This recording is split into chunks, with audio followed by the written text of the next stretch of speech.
जय जवान जय किसान।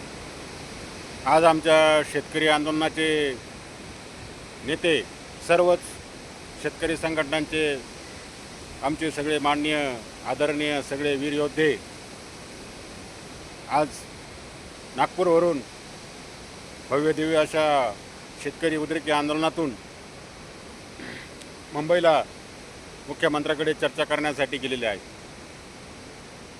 या निमित्तानं मी मुख्यमंत्री महोदयांना सांगू इच्छित आहे,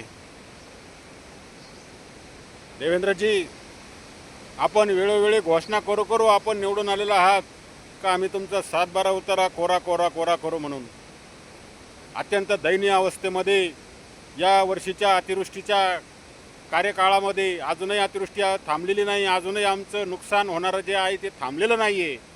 आणि म्हणून माझी एक सर्वसाधारण अल्पभूधारक शेतकऱ्याच्या वतीनं मी तुम्हाला कळकळीची नम्र विनंती करत आहे का आदरणीय देवेंद्रजी साहेब, तुम्ही या महाराष्ट्र राज्याचे पालनकर्ते आहात, तारणहार आहात, म्हणून तुम्हाला कळकळीची विनंती आहे का तुम्ही आमच्या सर्व शेतकरी संघटनेच्या वतीनं जे मागण्या आहेत त्या मागण्या तुम्ही तात्काळ मान्य करा आणि त्या प्रकारे जी.आर. काढून तुम्ही आम्हाला कमीत कमी तेवढ्यावर तरी आम्हाला तुम्ही समाधानी कराल अशी तुमच्याकडून अपेक्षा आहे।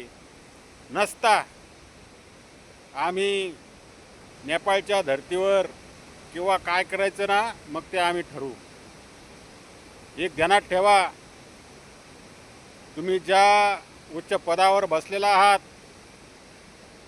त्या पदावर आम्ही शेतकऱ्यांनी तुम्हाला बसवलेला आहे आणि हा शेतकरी या देशाचा पोशिंदाच नाही तर या देशाचा मूळ निवासी, मूळ मालक आहे, हे विसरू नका।